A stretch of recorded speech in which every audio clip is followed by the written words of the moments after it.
आजकाल बऱ्याच स्त्रियांना जे आहे मित्र, ओव्ह्युलेशनचा प्रॉब्लेम येत आहे. मासिक पाळी जी इर्रेग्युलर होत आहे. असे प्रॉब्लेम का येत आहे? समजा आपली लाईफस्टाईल हे सगळे डिपेंड आहेत. परंतु या सगळ्या प्रॉब्लेमला तुम्ही घरगुती इलाज करून हे सगळे प्रॉब्लेम तुम्ही नाहीसे करू शकता. तुम्हाला काय करायचं आहे मित्र, आयुर्वेदातली एक शतावरी नावाची वनस्पती आहे. सायंटिफिकली त्या वनस्पतीमध्ये स्टेरॉइडल, सॅपोनिन्स आणि फायटोइस्ट्रोजन्स असतात, जे स्त्रियांमधले इस्ट्रोजन हार्मोनचं लेवल जे आहे बॅलन्समध्ये आणण्यासाठी खूप महत्त्वपूर्ण असतं. त्यामुळे स्त्रीबीज वेळेवर तयार होतात आणि ओव्ह्युलेशन जे आहे रेग्युलर होत असतं. शतावरीमध्ये ॲडॅप्टोजेन्स असतात, त्यामुळे स्ट्रेस कमी होतो आणि जे स्त्रीचे योनीचे जे अवयव असतात त्यांना मजबूत करण्याचंही काम करत असतं. आणि यामुळेच जे आहे स्त्रियांचं ओव्ह्युलेशन आणि मासिक पाळी ही मेंटेन करण्यासाठी शतावरी वनस्पती अतिशय रामबाण आहे मित्र. तर याचा आयुर्वेदामध्ये आपण वापर कसा करू शकतो घरगुती, तर याचा 4-4 किंवा 5-5 ग्रॅम जे आहे सकाळ संध्याकाळ दुधामध्ये आपण याचं सेवन करू शकतो. तर अशा प्रकारे ओव्ह्युलेशन आणि एमसीला तुम्ही मेंटेन करू शकता मित्र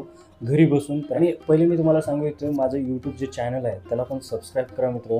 आयुर योगा नावाचं चॅनल आहे यूट्यूबला, ज्याची लिंक मी इंस्टाग्रामच्या फ्रंट पेजवरतीच माझी लिंक आहे, त्याला क्लिक करून तुम्ही तिथं जाऊन सबस्क्राईब करा नक्कीच, कारण याची डिटेल माहिती मी तिथे टाकणार आहे. तर अशा प्रकारे हा व्हिडिओ इथेच संपला मित्र. तुम्हाला कसा वाटला कॉमेंट करून नक्की कळवा आणि व्हिडिओ छान वाटल्यास व्हिडिओला लाईक आणि माझ्या चॅनलला फॉलो करा.